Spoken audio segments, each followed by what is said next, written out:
నేను అది అయోధ్యలో వచ్చే వాళ్ళందరికీ నిత్యం అన్నదానం పెడుతున్నా, అన్నప్రసాదం ఇస్తున్నా. ఎవరు వచ్చినా కానీ ముందుగా నాకు ఇన్ఫార్మ్ చేస్తే వాళ్ళకి రెడీ చేసి పెడతా.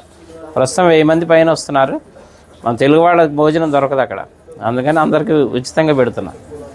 ఇంతకుముందు రాముల వారికి 5 వెండి ఇటుకలు ఇచ్చాను శంకుస్థాపనకి. మోడీ గారు శంకుస్థాపన చేశారు కదా, నా అదృష్టం బాగుండి ఆ ఇటుకలతోనే శంకుస్థాపన చేశారు. దాని మీద ఇప్పుడు గుడి తయారైంది.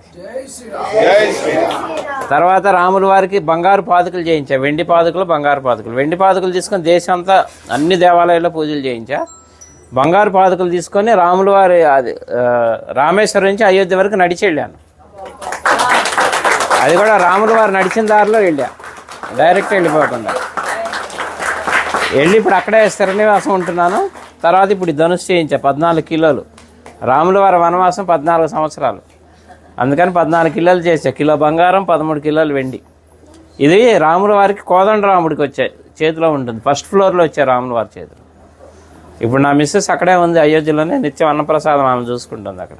వచ్చి చెన్నై అండి, జిఆర్టీ వాళ్ళు చేశారు. అలాగే నేను ఒక పెద్ద గుడి కడుతున్నా అయోధ్యలో. అంటే రాముల వారి గుడి ఉందిగా ఇంకెందుకు అనుకుంటారేమో. నేను పెట్టేది వంశవృక్షం. బ్రహ్మ దగ్గర నుంచి లవకుశుల తర్వాత కూడా 20 మంది ఉన్నారు, ఇంకా మొత్తం 64 మంది. తర్వాత సీతమ్మ వారి వంశం, చంద్రవంశం, సూర్యవంశం, చంద్రవంశం, మొత్తం 450 విగ్రహాలు వస్తాయి. అంటే రాముల వారి వంశంతో పాటు రాముల వారికి అనుబంధం ఉన్న ఎవరెవరు ప్రముఖ వ్యక్తులు, మహా ఋషులు ఉన్నారు కదా, సప్త ఋషులు, వాళ్ళకి ఎవరెవరు సాంగత్యం ఉందో అందరి విగ్రహాలు పెట్టిస్తున్నా.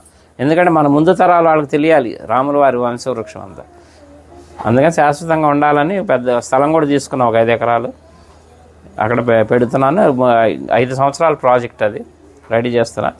అలాగే ఇప్పుడు అయోధ్యలో అంటే మన తెలుగు వాళ్ళ తరఫున నేనేం పని చేసినా తెలుగు వాళ్ళ తరఫున చేస్తాను. అయోధ్యలో వాల్మీకి ఎయిర్పోర్టు, ఇక నేను వెళ్తూ వస్తూ పోతూ ఉంటాను కాబట్టి 2-3 సార్లు చూశాను, కానీ నాకు ఎందుకో లోటుగా అనిపించింది. అక్కడ ఒక విగ్రహం పెట్టిద్దామని గవర్నమెంట్ అప్రోచ్ అయితే పర్మిషన్ ఇచ్చారు, సెంట్రల్ గవర్నమెంట్. 16 అడుగుల వాల్మీకి విగ్రహం పెడుతున్నాను.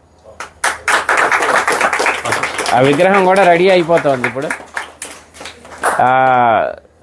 అది కూడా ఎవరన్నా సహకరించినా కానీ తీసుకుంటున్నా.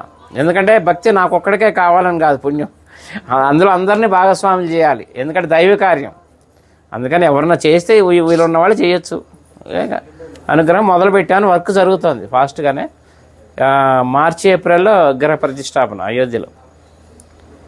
అట్లా అన్ని కార్యక్రమాలు మీరు ఎవరు ఎప్పుడు వచ్చినా కానీ నాకు చక్కగా నాకు ఫోన్ చేస్తే ముందుగా అన్ని ఏర్పాట్లు చేస్తారు. రూములు కావాలన్నా అక్కడ 48 రూములు కూడా కట్టబోతున్నాను. వచ్చేవాళ్ళు ఇప్పుడు ఉన్నాయి, ప్రస్తుతానికి 4-5 ఆశ్రమాలు తీసుకున్నాను, మన హ్యాండ్ ఓవర్లో ఉన్నాయి. ఎవరు వచ్చినా అకామిడేషన్ అది ఏర్పాటు చేస్తారు అయోధ్యలో. నా నంబర్ కూడా నోట్ చేసుకోండి, 9550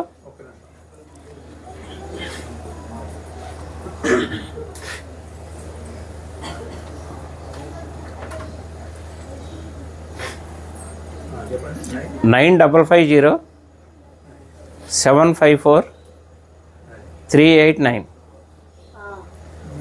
చల్లా శ్రీనివాస్ శాస్త్రి అయోధ్య అని పెట్టుకోండి. ఇంకా నేను ఉండబోయేది అక్కడే, హైదరాబాదే మాది కానీ మణికొండ, కానీ ప్రస్తుతం ఇంకా షిఫ్ట్ అయిపోయినాం అక్కడే ఉండి వచ్చే భక్తులకి సహాయం చేద్దామని అక్కడే ఉంటున్నాయి. ఇంకా రామ భక్తులకి సేవ చేసుకునే భాగ్యం ఇప్పించాడు రాముల వారు నాకు. ఎందుకంటే నిన్నే బాలరాముడు ప్రతిష్ట నిన్నే 1 year. అందుకే మా ఆవిడ అక్కడ ప్రసాదాలు తయారు చేసి మాకు అవకాశం ఇచ్చారు. ఇప్పుడు 6 రోజులు మొత్తం లోపల ప్రసాదాలు పంచే అవకాశం కూడా ఇచ్చారు. నిన్న మొదలైంది కార్యక్రమం, అందరికీ వినియోగిస్తున్నాం.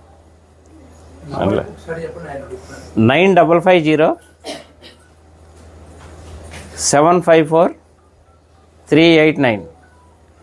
చల్లా శ్రీనివాస్ శాస్త్రి అయోధ్య. ఓకేనా? ఎవరు ఏ టైంలో చేసినా కానీ నేను అందుబాటులో ఉంటాను.